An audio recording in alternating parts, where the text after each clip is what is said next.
As for another AD, again, we just talked about Aaron Donald here on this program. Another AD here in Los Angeles, California. His name's Anthony Davis. He's already been paid. He's paid a lot of money.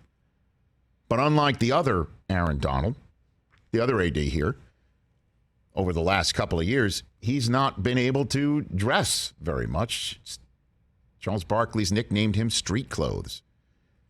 There would have been a parade here had there been no pandemic and no bubble in which the Lakers won that championship. Unfortunately for them, no parade. Remember, LeBron kind of said maybe we have two parades when the Rams won it. Remember, he suggested that the Lakers can have their belated parade that never happened. And it was kind of like, okay, all good.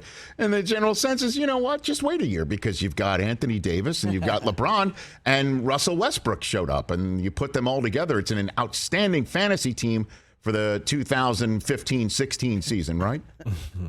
But what about 21-22?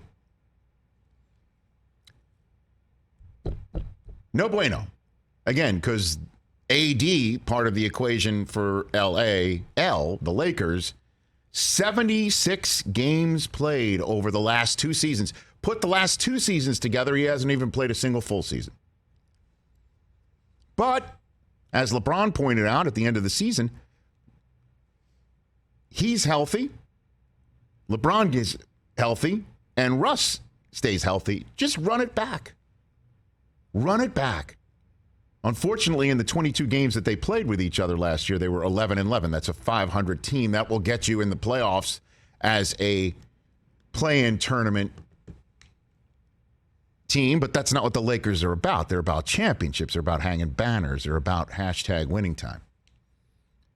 So enter Darvin Ham, the new head coach. This is what's placed in front of him. An incredibly talented player who can't stay healthy.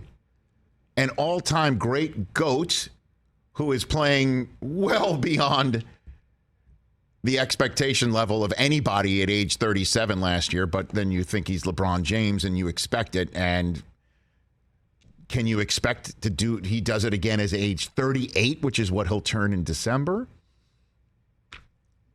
I think you can expect LeBron's greatness to show up. What about Russ? Is he going to be on the team? Well, Darvin Ham was introduced yesterday as the Los Angeles Lakers head coach.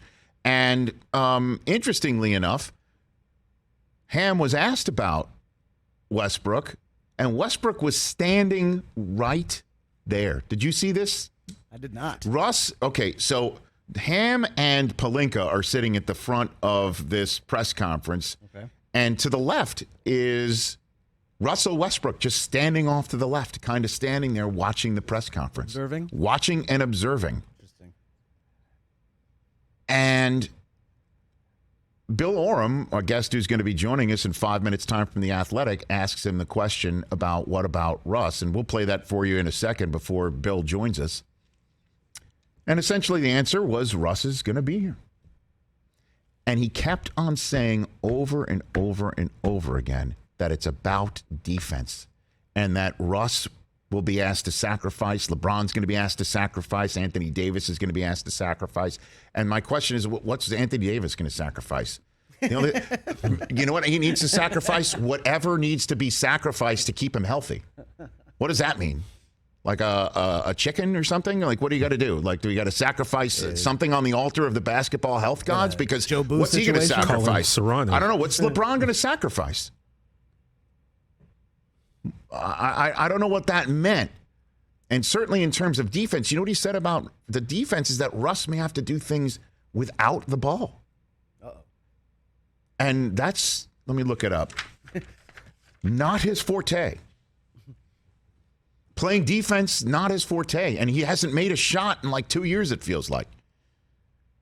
So the Lakers, like the Rams, are going to run it back. I like the Rams running it back a hell of a lot better, and their AD and the chances of them running it back with their AD and Aaron Donald a hell of a lot better than this one. I don't know, Lakers fans, you couldn't get excited about Darvin Ham. He's a 6'7" former player. He's bringing Rasheed Wallace with him. They're going to have some toughness. And again, that's what Pelinka kept talking about, as if Frank Vogel was just not the toughest guy around. You got to have toughness.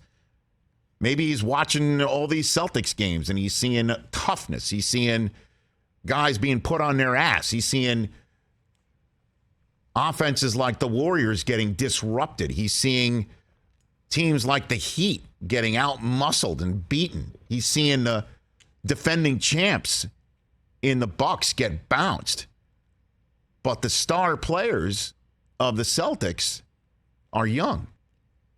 The team in its entirety, with the exception of Al Horford, is young. The Lakers are old. The Lakers are old, and they've got their young stud in street clothes. Running it back. A fascinating concept here in Los Angeles, and maybe they have no other choice. They have no other choice if they're not going to attach a first-round selection to the trade of Russell Westbrook to get him out, clear his salary, bring in players right now that can play well and do complement what Anthony Davis and LeBron James can do.